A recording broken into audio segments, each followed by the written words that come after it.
I was 25 when I was arrested for stealing a loaf of bread to feed my starving family. For that minor criminal offense, I spent 19 years in jail. When I was freed from prison, I was a bitter man. I walked for miles, trying to find somewhere to rest. By the time I reached Dean, the sun had already set and I was hungry and exhausted. I headed for an inn, seeking accommodations for the night. Looking me up and down with doubt and suspicion, the owner of the inn sent a boy to the police station to inquire about me.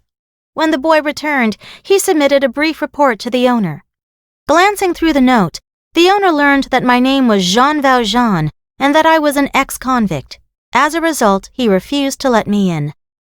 I departed the inn in humiliation. I could sense that hostile feelings toward me were aroused, and that my arrival would soon become the talk of the town.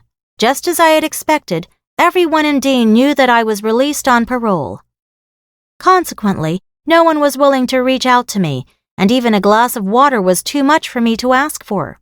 Cold and starving, I was left shivering in the dark. Stamping down the streets, I stopped near a bishop's palace. Fortunately, the bishop took pity on me and welcomed me warmly. Even after he knew my true identity, this man didn't drive me out of his home as most others had done. Instead, he invited me to stay and dine with him. That night, though I was lucky enough to sleep in a bed for the first time in 19 years, I couldn't fall asleep. I kept thinking about the precious silverware on the bishop's dining table. If it had not been for his invitation out of kindness and courtesy, I wouldn't have had temporary shelter. Yet, disturbed by the thought of how unfairly I had been treated over the past years, with only a slight hesitation, I got up, stole the silverware, and slipped away. However, I didn't get far. By the time it was dawn, the police had caught me and taken me back to the bishop. "I'm so delighted to see you again," the bishop said to me before I could speak. "You forgot to take the candlesticks." With my eyes nearly popping out of my head, I was stunned by his words. The bishop had not only shown mercy to me, but also gave his only belongings of value to me. After the police left, the bishop told me, "Everyone deserves a second chance. Promise me that you will use this silver to become an honest man."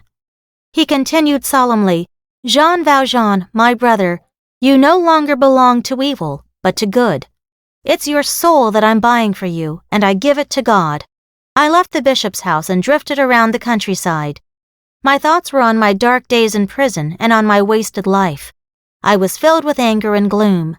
But as I sank into my misery, the bishop's words flashed through my mind. All at once, my thoughts of past events were somehow dismissed. The bishop's love and forgiveness had cast out my hatred for the world.